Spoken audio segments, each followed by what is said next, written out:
আমরা ছোটবেলায় একটা আমল দেখেছি মা চাচিদের কাছে, আপনারাও দেখেছেন। আমাদের লক্ষ্মীপুরে তো বটেই, যেহেতু আমি এলাকার সন্তান, আমি দেখছি, আপনিও দেখছেন, যেহেতু আমরা একই এলাকা। আর সারা বাংলাদেশেও বিভিন্ন এলাকাতে আমলটা আপনারা অনেকে দেখেছেন। ছোটবেলায় যখন দেখছি তখন বুঝি নাই যে এটা তো মা চাচিরা নিজেরা করেন নাই, এটা তো হাদিসের ডাইরেক্ট নির্দেশ। এই বিশেষ করে আমাদের এই অঞ্চলে আলেম-ওলামা বেশি ছিলেন, যার কারণে অনেক প্রচলন আছে যেগুলো সরাসরি হাদিসের উপর আমল আমরা জানি না, ওলামায়ে কেরাম চালু করে দিয়ে গেছেন।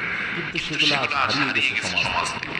সেটা হলো, আমরা ছোটবেলায়, আমি নিজে কত দেখেছি যে আমার মা তরকারি রান্না করেছেন, গোশত তো আর প্রতিদিন রান্না হতো না, হঠাৎ অনেকদিন পর একটু গোশত রান্না হয়েছে, তো বাটিতে করে একটু গোশত, একটু ঝোল, একটু আলু দিয়ে একটা ট্রে বা কোনো কিছু দিয়ে বলতেন ওই চাচির ঘরে দিয়া।